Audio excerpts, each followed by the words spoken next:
The woman's body hit the wooden planks of his porch with a thud that echoed through the stillness of the late afternoon, and Ryder Lawson dropped the saddle he'd been carrying, his heart lurching as he rushed toward the crumpled figure sprawled across his doorstep.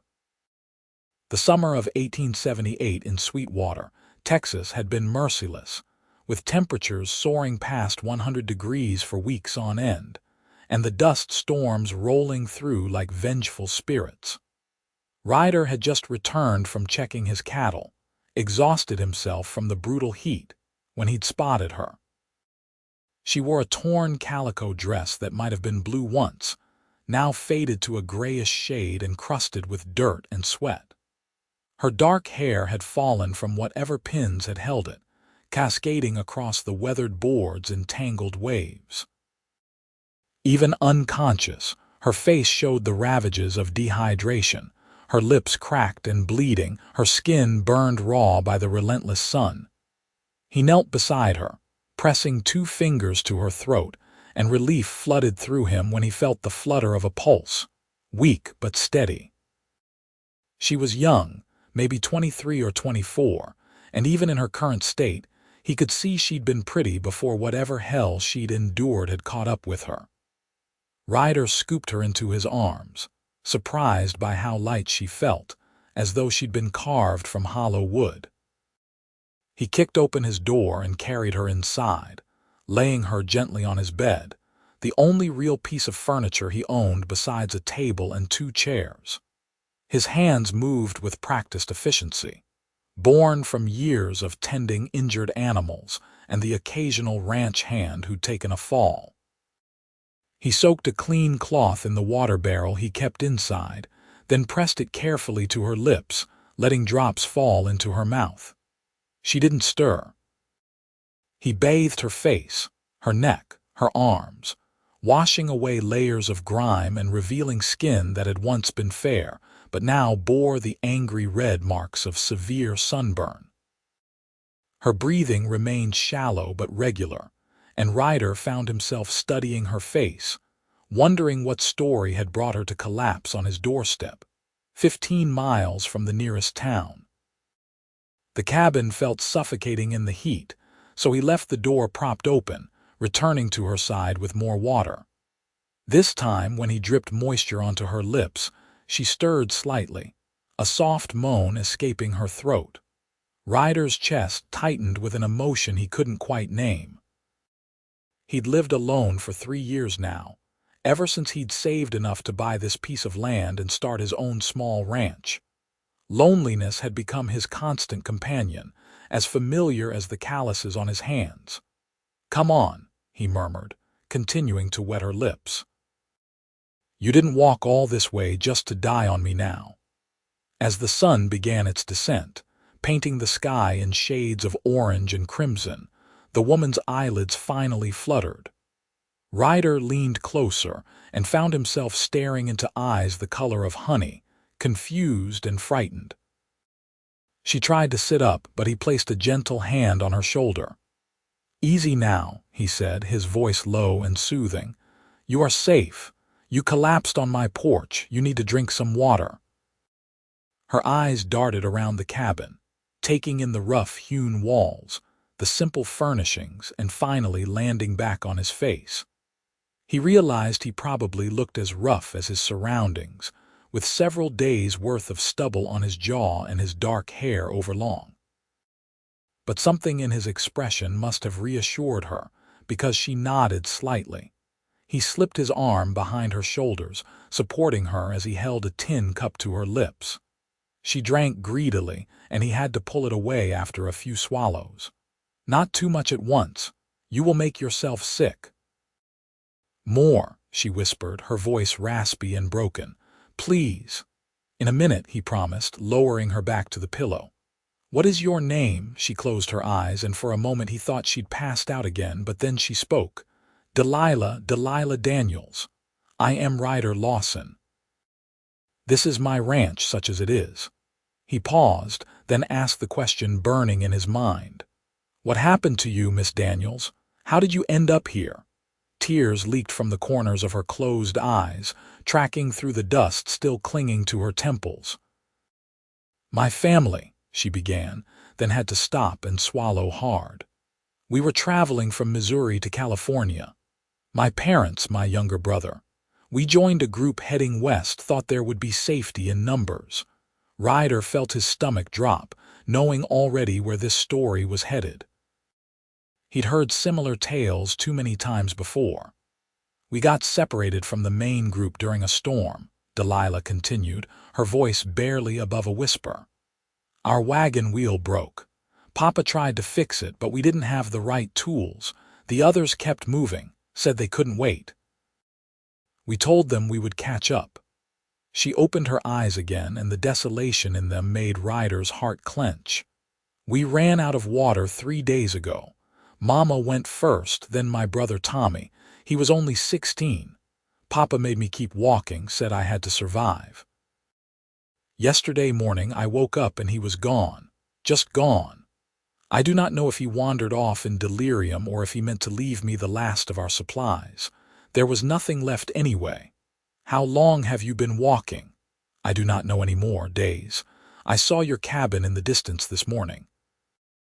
Took me until now to reach it. I kept thinking it was a mirage, that I was hallucinating like Papa did near the end." Ryder let her drink more water, then brought her some weak broth he'd made from jerky. She could only manage a few spoonfuls before exhaustion claimed her again. He sat in the chair beside the bed, watching her sleep as darkness fell and the temperature finally began to drop. The story she'd told was horrifyingly common out here. The West promised opportunity and new beginnings, but the journey claimed so many lives. Good people, desperate people, hopeful people, all swallowed by the brutal vastness of the land. He should ride into town tomorrow, he thought, let the sheriff know about her family, see if anyone could go looking for their remains to give them a proper burial. But something held him back from the idea of leaving her alone, even for a day. She'd been through enough. The dead could wait a little longer.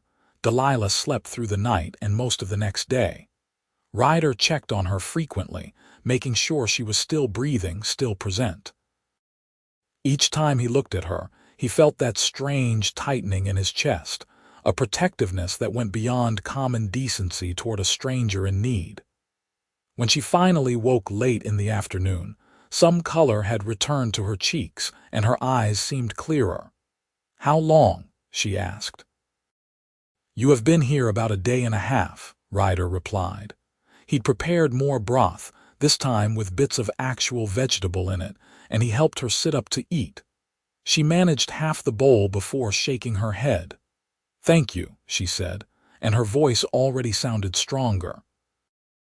"You saved my life, Mr. Lawson."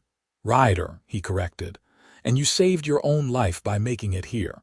That took strength most people do not have. I wanted to give up so many times."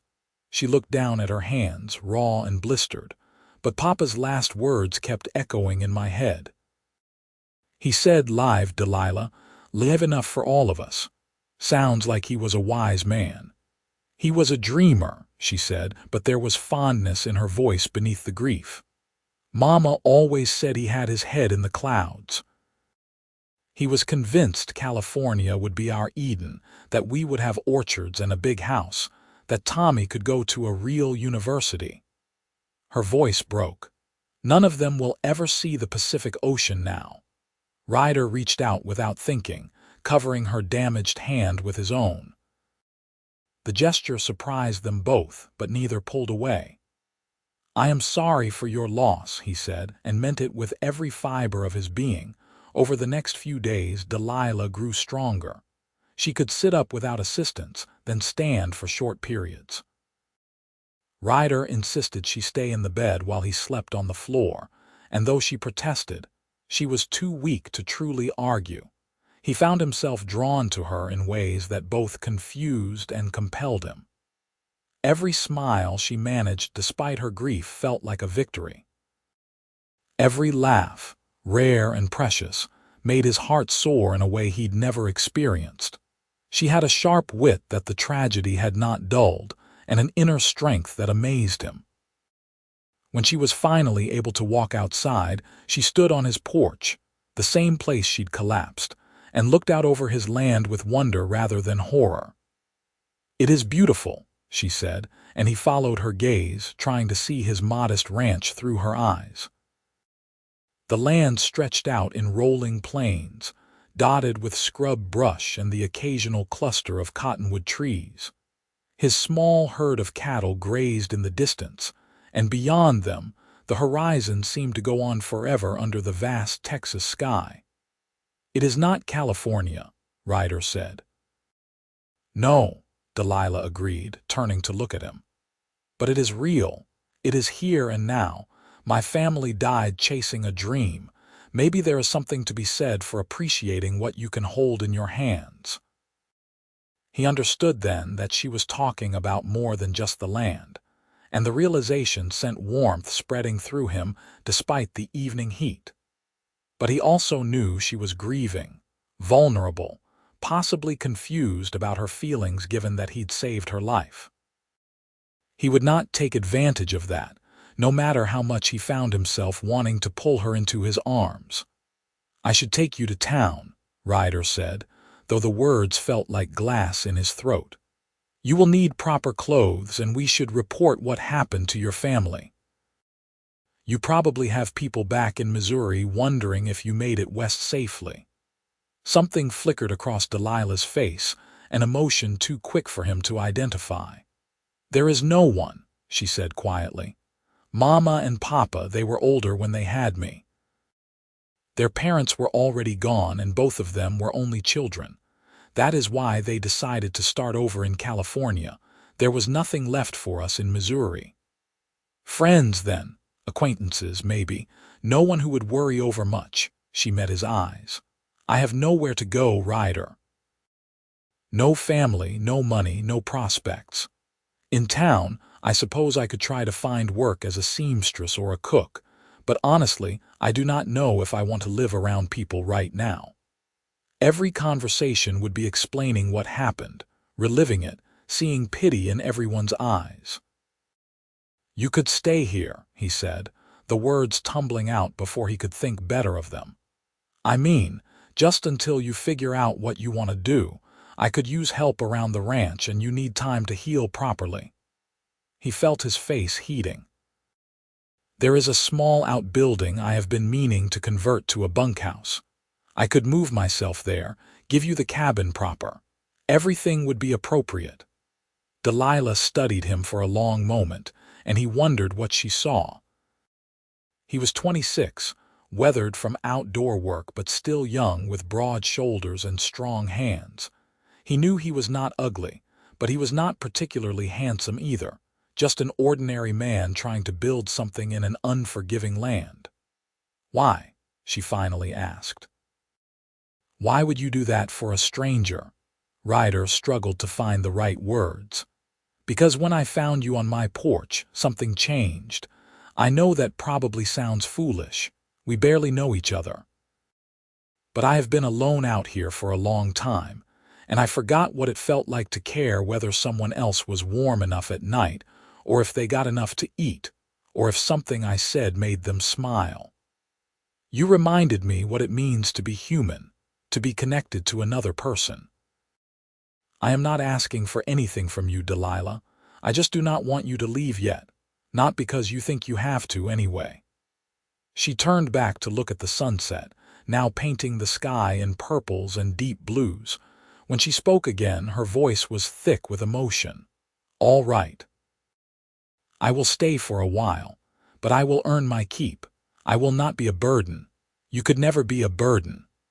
True to her word, as soon as Delilah was fully recovered, she threw herself into helping around the ranch.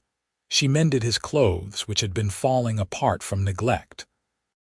She cooked actual meals instead of the jerky and hardtack he'd been surviving on. She even helped with the cattle, revealing that her father had kept livestock back in Missouri, and she knew her way around animals. Ryder did fix up the outbuilding, but by unspoken agreement, they spent their evenings on the cabin porch together, talking until the stars came out. He learned that she had wanted to be a teacher before her family decided to move west. That her favorite color was green because it reminded her of spring after a long winter. That she sang while she worked, old hymns and folk songs that made the cabin feel like a home instead of just a shelter. She learned that he had left his own family's farm in Tennessee after his father died and his older brother inherited everything. That he had worked as a ranch hand for years before saving enough to buy his own land. That he had a weakness for peppermint candy and had not tasted any in over a year. August turned to September and the brutal heat finally began to ease. Delilah stayed. They fell into a rhythm, working side by side during the day, sharing meals, talking late into the night.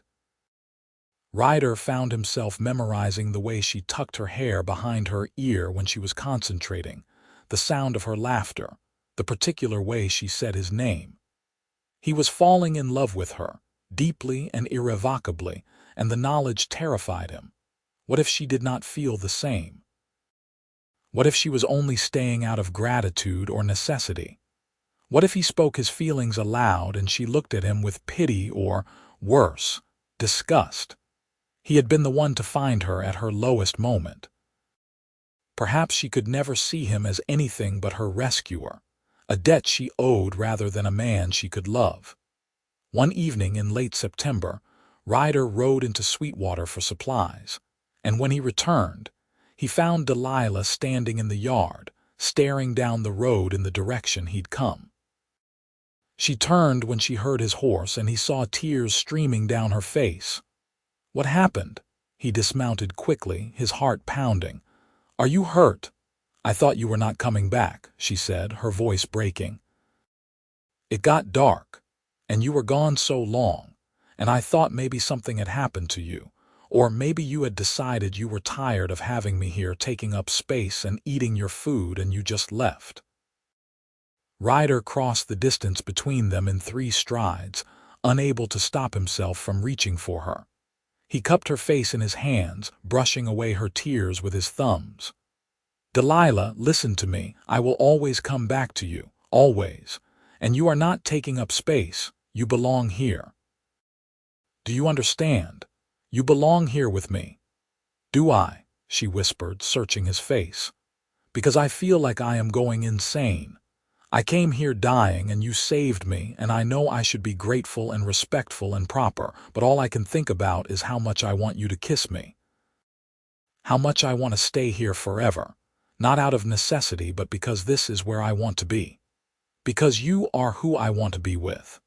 And I know it has only been a few months and maybe I am confused because you rescued me, but Ryder, I do not think I am confused at all. I think I am just in love with you." For a moment, Ryder could not breathe. Then he was kissing her, pouring every ounce of feeling he'd been holding back into the press of his lips against hers. She kissed him back just as desperately, her arms wrapping around his neck, and it felt like coming home to a place he'd never been, but had been searching for his entire life. When they finally broke apart, both breathing hard, Ryder rested his forehead against hers. "I love you," he said, the words feeling both monumental and inevitable. "I have loved you since the moment you opened your eyes and looked at me like I was worth trusting. I was trying to be noble, trying not to take advantage, but Delilah, I love you so much it feels like I cannot breathe when you are not near me." "Then do not be noble," she said, smiling through her tears. "Be mine instead." They were married in Sweetwater 3 weeks later, with the circuit preacher officiating and a few of Ryder's neighboring ranchers serving as witnesses. Delilah wore a dress she'd sewn herself from fabric he'd bought on one of his supply runs, a soft yellow that made her eyes seem to glow. Ryder wore his best shirt and pants and tried not to fidget as the preacher went through the ceremony.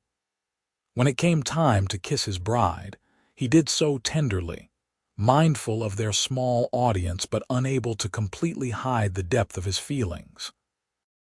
That night, in the cabin that was now truly their home, they lay together in the darkness, wrapped in each other's arms. Delilah traced patterns on Ryder's chest, her touch light and wondering. "You think they would have approved?" she asked quietly. "My family, I mean. Of you, of this." Ryder considered the question carefully.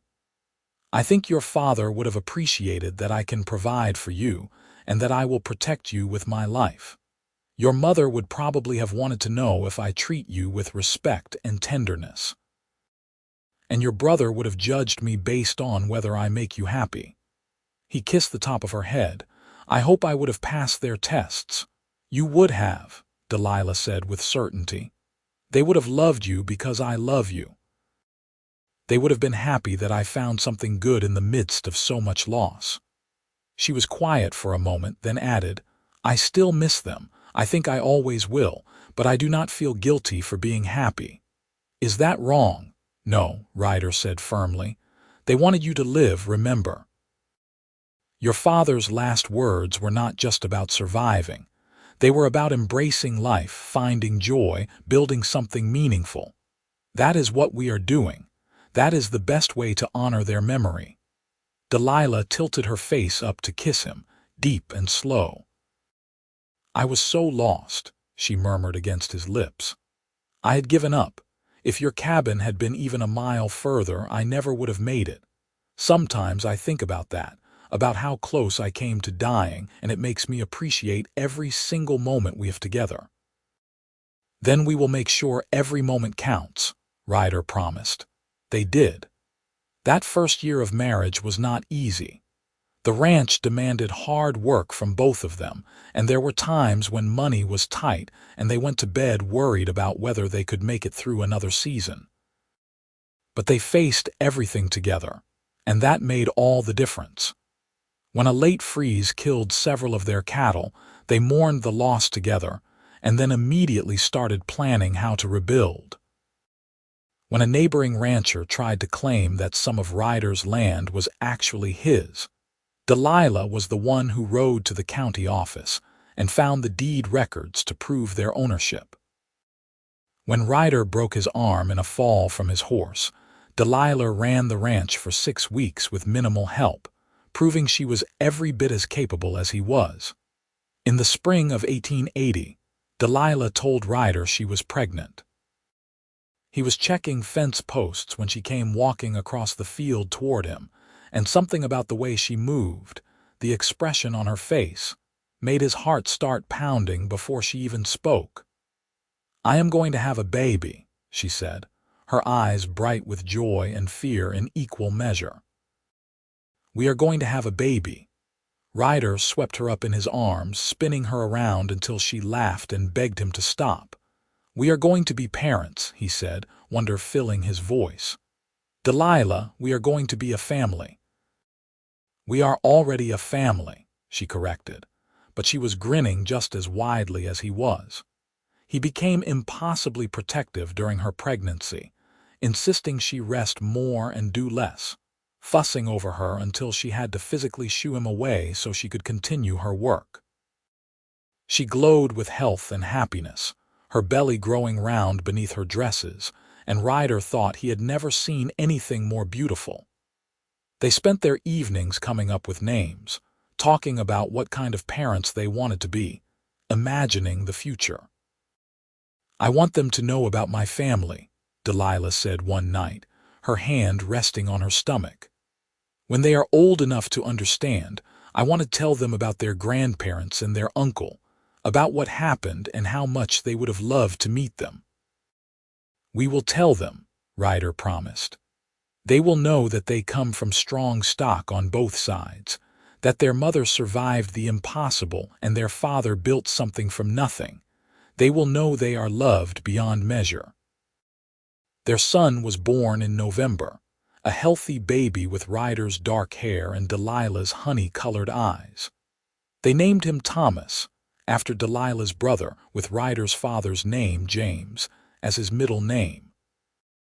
Thomas James Lawson came into the world screaming his displeasure at the cold autumn air, and Ryder fell in love all over again the moment he held his son for the first time. "He is perfect," he whispered, tears streaming unashamedly down his face. "Delilah, he is absolutely perfect." "He has your nose," she said tiredly from the bed, but she was smiling.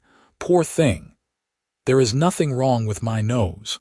I never said there was. I happen to love your nose." She held out her arms. "Now give me back my baby so I can feed him."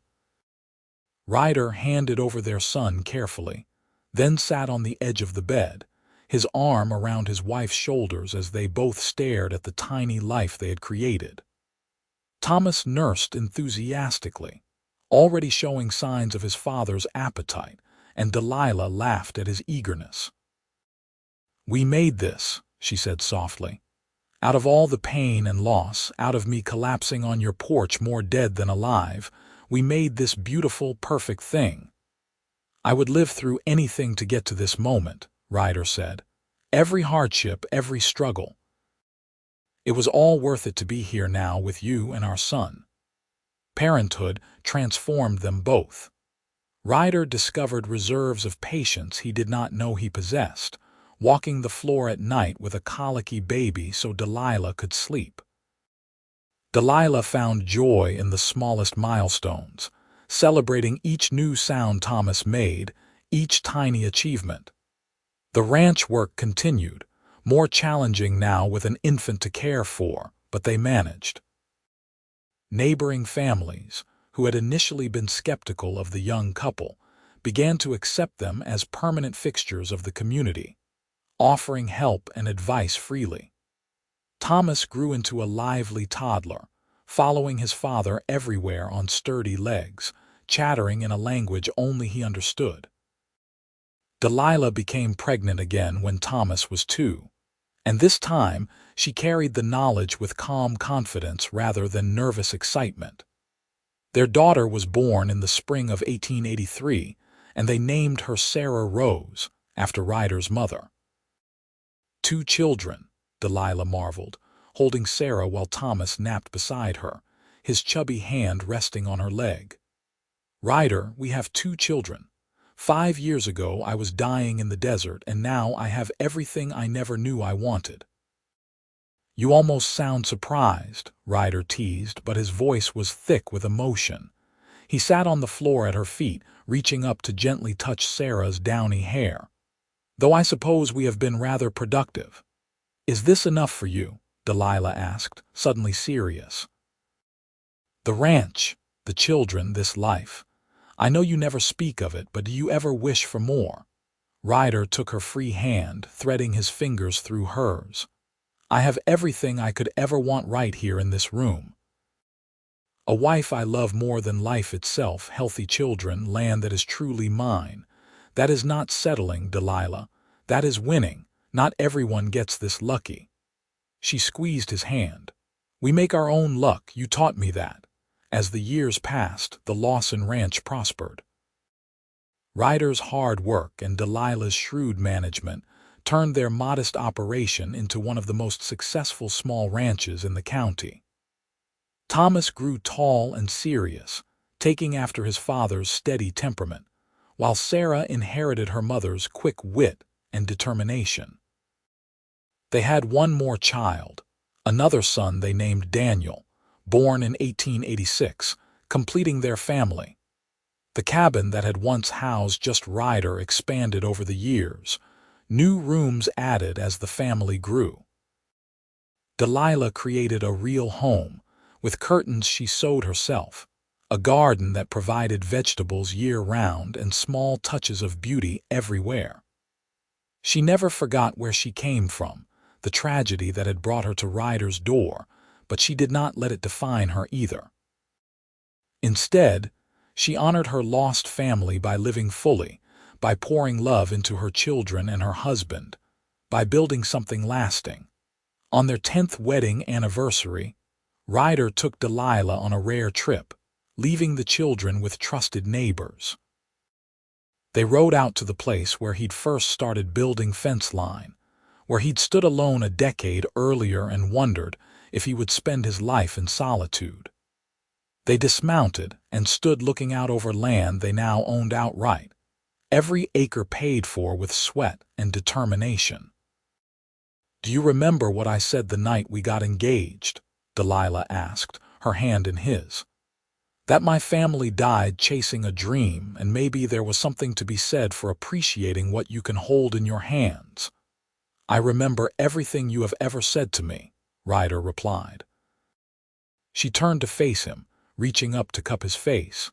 He was in his mid-30s now, with fine lines around his eyes from squinting in the sun, but to her he was just as handsome as the day he'd saved her life. "I was right, but also wrong. Dreams are not bad, Ryder. But the best dreams are the ones that grow from reality, from what we build day by day with the people we love. My father dreamed of California because he was running from something, trying to escape what he saw as a small, disappointing life. But you and I, we dreamed of this while we were living it, while we were making it real. That is the difference." "I never dreamed this," Ryder admitted. "I never let myself dream of being this happy. I thought maybe I would have landed some cattle, a simple life. But you, our children, this feeling of completeness, that was beyond anything I could have imagined." "Then we exceeded our own expectations," Delilah said, rising on her toes to kiss him. "How wonderful is that?"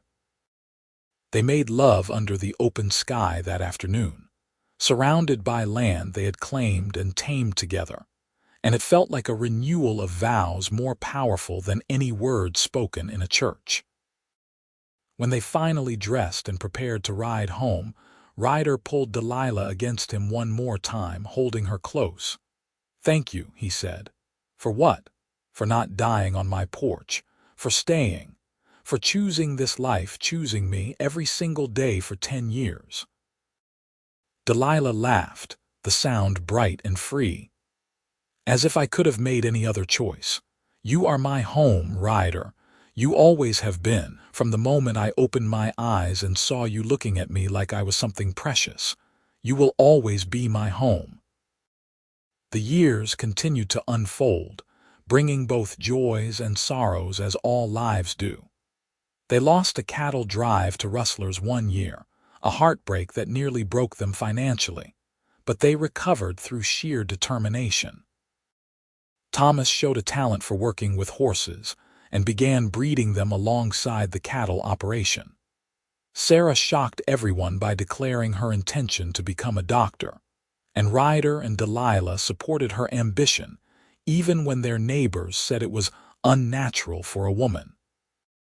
Daniel, their youngest, proved to be a natural leader, organizing the other children in the area into elaborate games and adventures.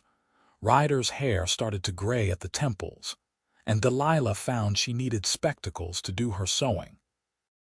Their bodies bore the marks of hard physical labor, but they wore those marks with pride. Each scar, each callus, each ache told a story of survival and success. On cold nights, they still lay together in the bed where Delilah had first woken after her ordeal, now talking about their grandchildren instead of their dreams, planning for a future they would build through their children. "You ever think about that wagon train?" Ryder asked one night, his arm around Delilah as they watched the fire burn low. "The people who left your family behind." "Sometimes," Delilah admitted. "I used to be angry about it. For years I imagined tracking them down, confronting them, making them understand what their decision cost. But that anger faded. They made a choice that felt right to them at the time, however wrong it seems to us. And if they had stayed, if they had helped, my whole life would be different. I probably would have made it to California with them. I never would have ended up on your porch." "Everything that happened led you to me," Ryder said. "Yes. And as much as I miss my family, as much as I wish they had survived, I cannot bring myself to regret the path that brought me here. Does that make me a terrible person?" "It makes you human," Ryder assured her. "Your father told you to live. You did. You found happiness after tragedy. There is no shame in that.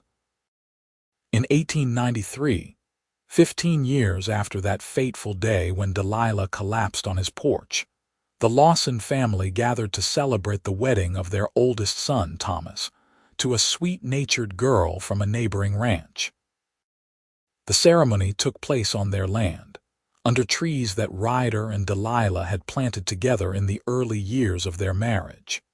Now those trees were tall and strong, providing shade for the crowd of family and friends who had come to witness the union. Ryder stood beside Delilah, watching their son exchange vows, and felt the weight of time and blessing settle over him. His hair was more gray than dark now, and his body moved a bit slower than it once had, but his hand in Delilah's was as steady as ever. She had aged beautifully, he thought, her face lined with years of laughter and love, her bearing still proud and strong. "He looks happy," Delilah whispered, nodding toward Thomas. "That is all I ever wanted for our children. Happiness, security, love." "He learned from the best," Ryder replied. "All our children did. They know what real love looks like because they watched us every day of their lives."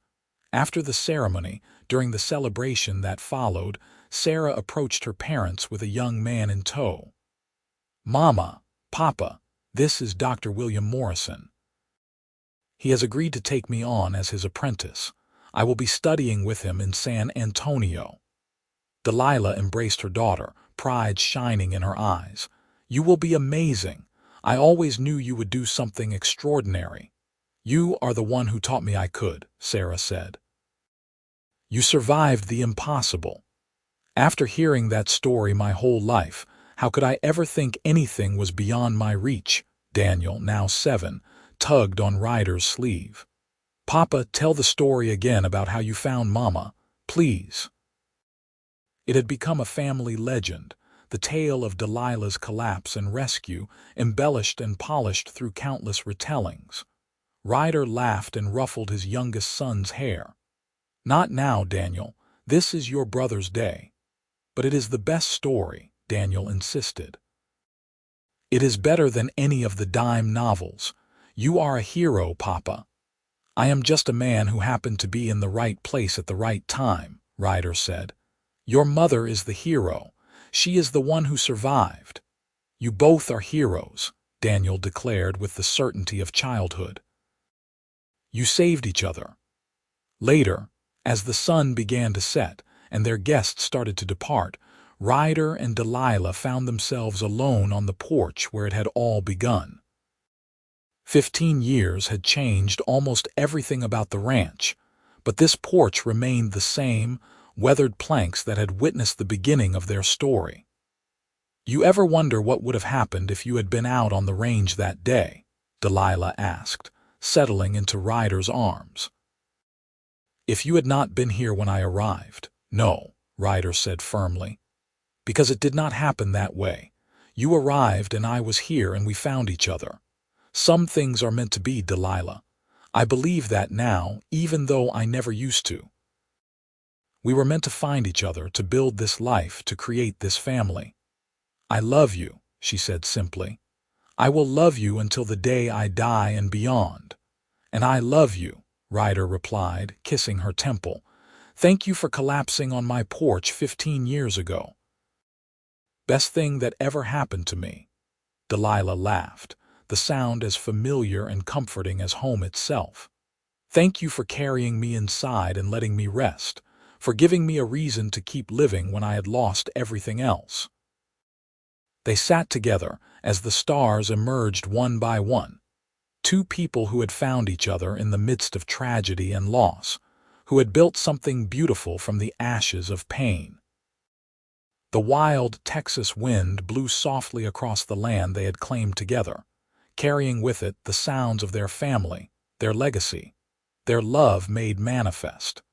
The years continued to pass, as years do, bringing with them the inevitable changes of life. Sarah did indeed become a doctor, one of the first female physicians in Texas, and she practiced medicine with the same fierce determination, her mother had shown in building a life from nothing. Thomas expanded the ranch significantly, adding thousands of acres and making the Lawson name synonymous with quality cattle and horses throughout the state. Daniel surprised everyone by developing a passion for politics, eventually serving in the state legislature and fighting for laws that protected small ranchers from being exploited by larger operations. Ryder and Delilah stepped back from the day-to-day running of the ranch as they entered their 50s, content to let Thomas handle the operations while they enjoyed their grandchildren. There were 7 of them by 1900, ranging from toddlers to teenagers, and the ranch house they had expanded over the years was always full of noise and life and laughter. On quiet mornings, Ryder and Delilah still took their coffee on that same porch, watching the sun rise over land they had worked with their own hands. Their bodies were slower now, marked by decades of hard labor and the simple passage of time, but their love remained as strong as ever. If anything, it had deepened with the years, becoming something so fundamental to their existence that neither could imagine life without the other. 22 years, Delilah said one morning in the summer of 1900, her head resting on Ryder's shoulder. We have been married 22 years. I have been your wife longer than I was my parents' daughter. Feels like both forever and no time at all, Ryder replied. His hand found hers automatically, their fingers interlacing with the ease of long practice. I still remember exactly how you looked that day, sprawled on these very boards. I remember being so afraid you would not wake up. I remember opening my eyes and seeing you, Delilah said. You had the kindest eyes I had ever seen. Even half dead from dehydration, I somehow knew I was safe. You were safe, Ryder said. You always have been with me, and you always will be. They fell silent, comfortable in the shared quiet that only comes from decades of companionship. A hawk circled overhead, riding the thermal currents, and in the distance, they could hear Thomas calling instructions to the ranch hands. This was their legacy, Ryder thought with satisfaction. Not just the land and the cattle and the money in the bank, but the family they had created, the love they had nurtured, the proof that even in the harshest circumstances beauty could bloom. You have any regrets? Delilah asked suddenly. Anything you wish we had done differently? Ryder considered the question seriously, as he always did when Delilah asked him something important. I wish I had told you I loved you sooner, he finally said. I wasted weeks trying to be noble and proper when I could have been kissing you instead. Delilah laughed, the sound still bright despite the years. I wish I had been bolder, that I had not waited for you to speak first. But Ryder, those are small things. The big things, the important things, I would not change any of it. Every choice we made led us here, to this moment, to this life.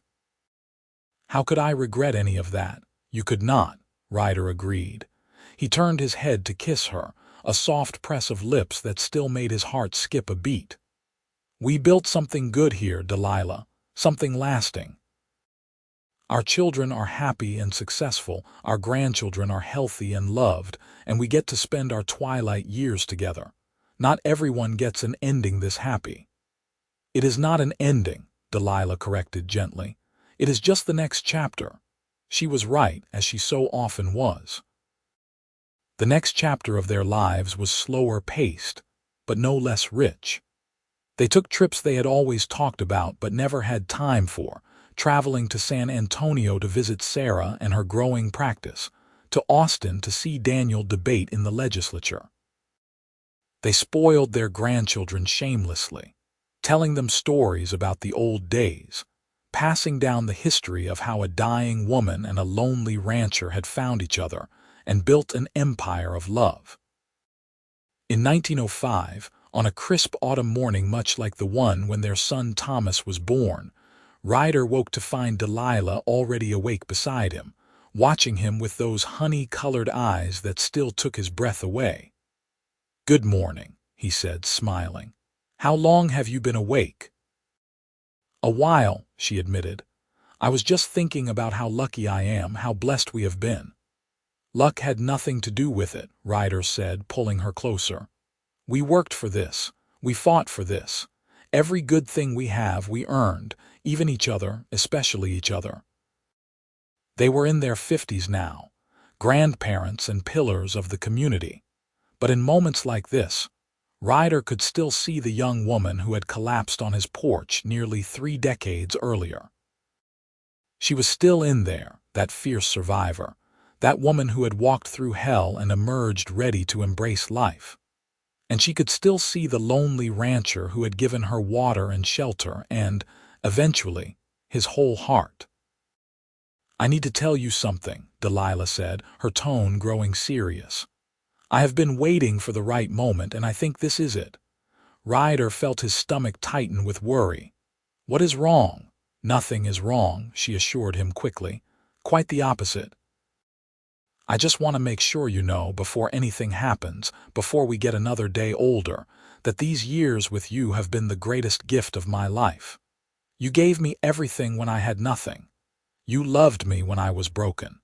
You built a family with me, a home, a legacy.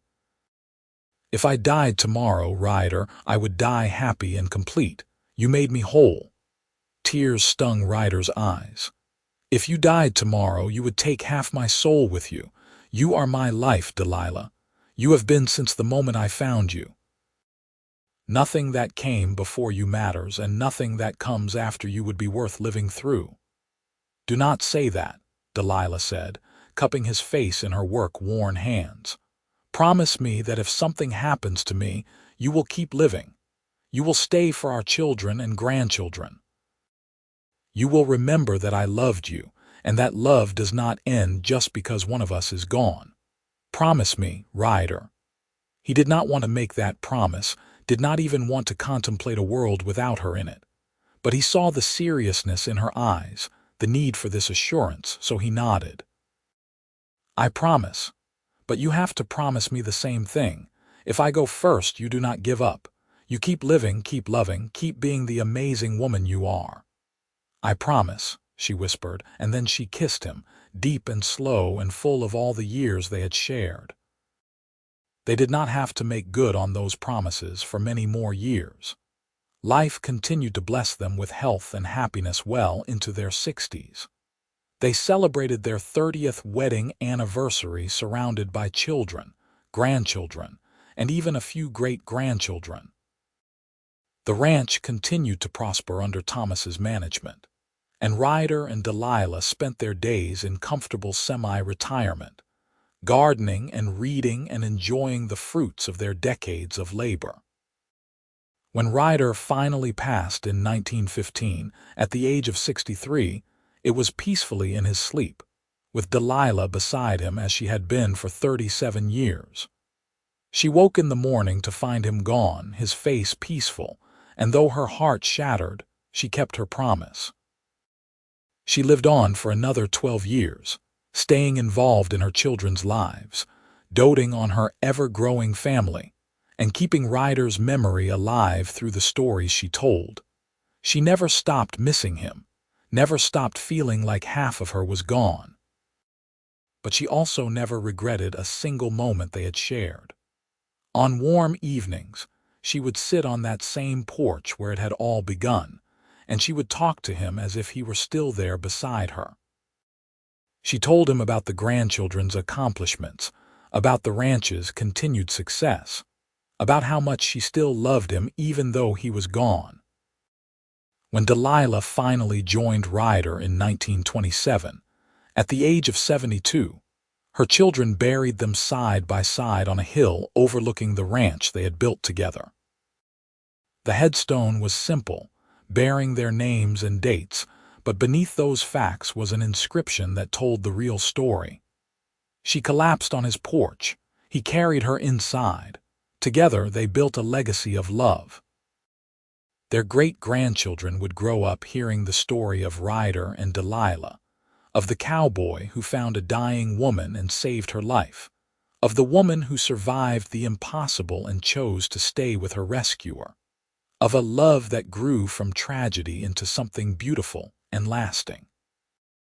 The story would be passed down through generations, embellished and polished, but always maintaining its essential truth.